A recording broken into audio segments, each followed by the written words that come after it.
Welcome to the Empty Nest Kitchen, where we're finding fun in the kitchen now that the kids have flown the coop. I'm Christine Van Bloom, a cooking teacher with over 25 years of experience, here to show you tips, tricks, and joy in your kitchen, all while trying something new. Let's get cooking. Well, the days are getting shorter, the air is starting to get just a little bit crispier. And if you still have kids in college, they are happily back at school right now. My wish for you. So it's time to start thinking about resetting our kitchen and really resetting ourselves for the fall.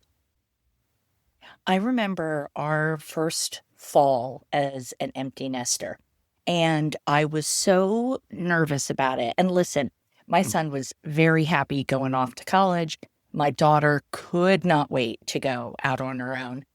But I was so nervous. I took a second job teaching at the local high school because I knew that if my days were not so jam-packed, I knew I was going to struggle with it. And I remember trying to figure out dinners. I mean, there were nights when I think we had a bowl of plain cooked pasta that I put Worcestershire sauce on because that is my comfort food. Or we would eat like cheese and grapes if we even had the grapes. I mean, it was such an interesting time because I just lost all will to cook, right? I just didn't want to do anything because I no longer felt that pressure. When you've got kids in the house, you feel like it's your duty, even if you get takeout, right? You're going to make good choices most of the time with the takeout. And with the kids gone, it was almost like I didn't have to think about myself anymore. And I didn't, I do the cooking in the house, shocker, but I didn't have to think about my husband anymore. And bless his heart, he was really, really good about it. But it's totally okay if you are looking for some mojo again, even if it's just from the summer, because we can all acknowledge things get a little lazier in the summer and in the best possible way.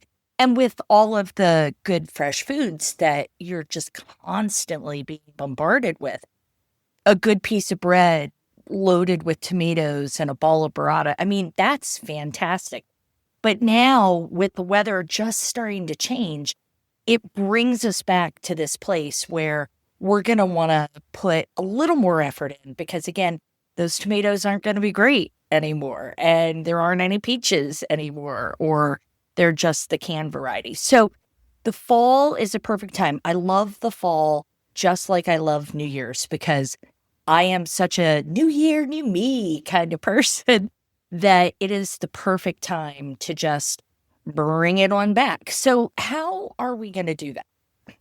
I've got a couple of practical tips for you on how we're going to reset our rhythm in the kitchen, because we're all about little wins, right? Little doable things instead of that big monster list of, oh, I really have to take everything out of my cupboards and clean them.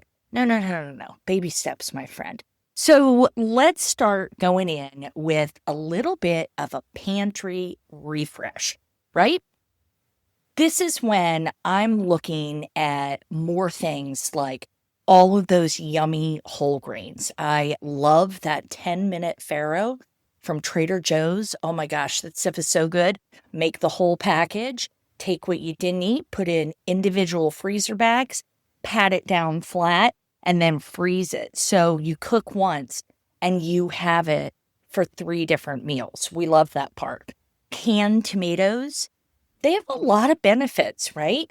Canned is where we're going to be at. Canned lentils. Now, a lot of people didn't know that lentils will come in a can. But if you're going to try those lentil smash burgers, and I know some of you just went, thinking about it. Trust me when I tell you I love a cheeseburger, right? These are not cheeseburgers. This is so important. This is not like a meat substitute. I don't really do the meat analogs like the Beyond or the Impossibles. I'm not looking for that. But if I'm looking for something that tastes really good and feels really good, Well, that is when I'm going to get into those canned lentils and doing a little lentil-esque smash burger. A little bit of nutritional yeast, and we will talk about that in a future episode. But nutritional yeast is so great because it brings this umami and this cheesiness without being cheesy at all. It's really good stuff. So we're looking at bringing these things in. And of course, you know how I feel about better than bouillon. I really like it, especially the lower sodium versions, because you just keep this in your fridge once you open it. And Costco has it. It has the chicken, the beef, and the vegetable. So I typically just buy the chicken and the vegetable. I know it's less than $10 for a gigantic container of it. So go check that out at Costco. And I don't mind buying a big old quantity of that because I use it so much for chicken broth and vegetable broth. It's so good to have, and it's going to keep for months in your fridge. But do yourself a favor, keep that little Sharpie around so that whenever you open a package of anything, you just jot the date on it. It is going to help you so much. When you look in and you see that container of sriracha that you bought 4 years ago, it'll help you stay on top of all of that. But don't be afraid. If you are just getting started, don't be afraid to buy a little smaller quantity. You got to do what works for you. Now, believe it or not, I am not a music person when I cook. And I don't even like drink a glass of wine when I cook. It is so rare that I would do those things. But I've started when I get in the kitchen, I'm now listening to like a favorite podcast, and I'm kind of getting into the groove of being in the kitchen and having that be kind of the cap on my day. So I'm starting to set little routines. And that's something that you can do too, because I have said this 100 times. You deserve to eat really well. It doesn't mean you have to spend an hour cooking dinner every night. Ooh, yuck, gross, right? It just means you deserve to make it a pleasurable experience for yourself. And if that's music, if that's a mocktail, whatever, if it's a big old glass of Sancerre, then do what you do to make it something that you enjoy, right? Look at that. How easy are these little steps? So good. Now, small batch cooking, right? Doesn't mean we're going to make enough tomato sauce. Have you ever seen, I'm obsessed with these videos of the Italian families, Italian American families maybe, that the whole family gets together to make sauce. And it's like a whole day affair. And everybody has their special job when they're doing it and grinding the tomatoes and canning the tomatoes. I mean, it is, I look at that so lustfully. I know if it was me, I would be so annoyed to be doing it.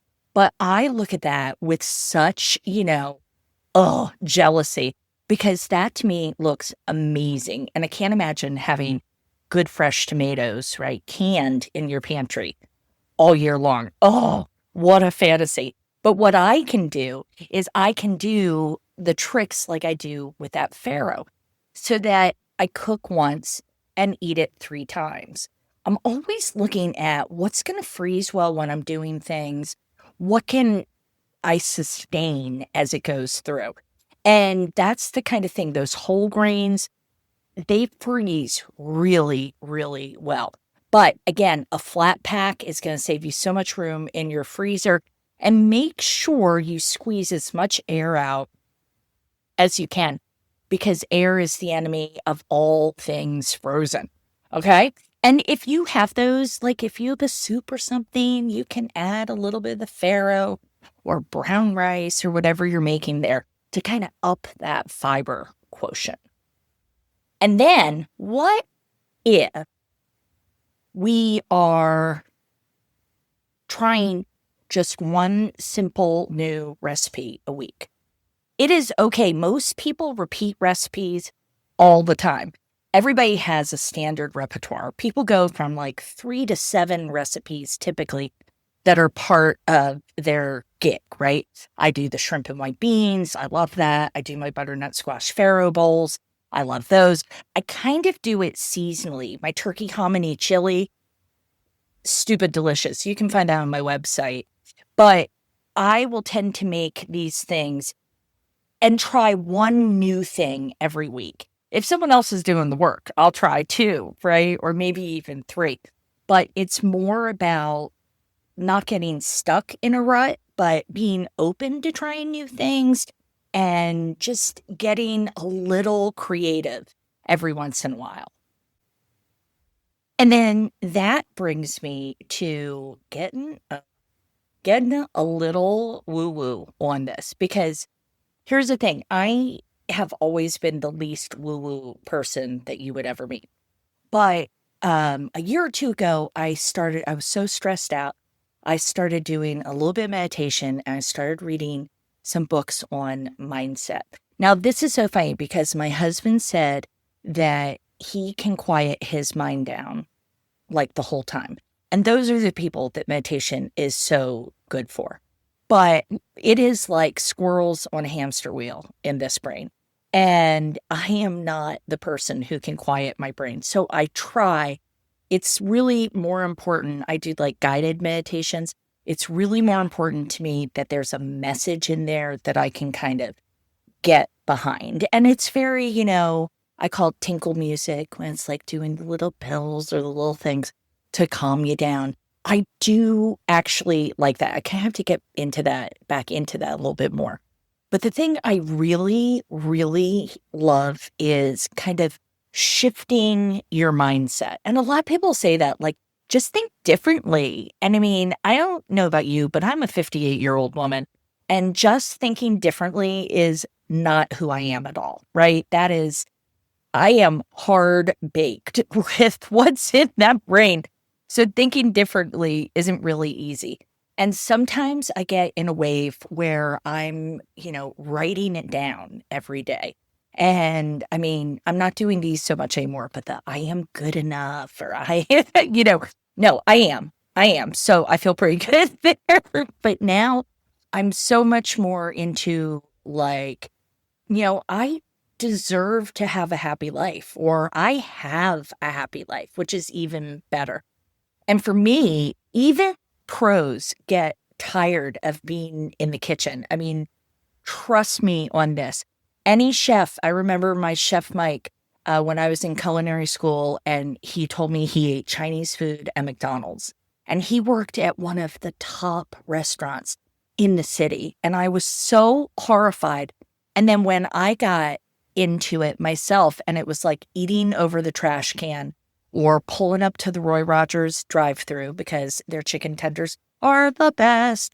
But whatever it is, it just became something that I had to kind of tell myself that I want to eat well and that I really like to do it. So I have, done the mindset thing of being like, no, I deserve to have a great evening.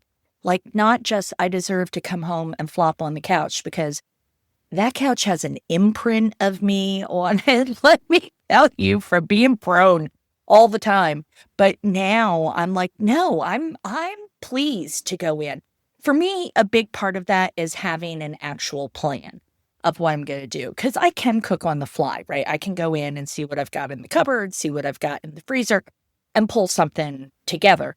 But I have found that if I even have just a loose plan for a couple of days, it helps me tremendously, because getting that rhythm back is what I am all about right now. It's like finding that pace that's going to get you through the fall. And I hate to say it because it's the middle of September, but the lead up to the holidays, because we know Halloween stuff's already out there. Before you know it, Thanksgiving, Christmas, bing, bang, boom, it's all here. But listen, if you are ready to get your rhythm back and to feel really excited again, I'd love it if you would join me for my free Mediterranean Masterclass on September 18th. We're going to talk about how this way of eating can bring like energy and joy and ease back, not just to your kitchen, but to yourself, even if you're just cooking for one or two. So that's Thursday, September 18th. There's a link in the show notes, but you can do it at emptynestkitchen.com/masterclass, right? So easy. emptynestkitchen.com/masterclass. I would love it. I'm going to share all of my favorite tips with you. It's an hour. You can sit there in your bunny slippers, sipping a glass of Sancerre, and you're going to learn a lot that's going to help you to figure out how to get your own rhythm back.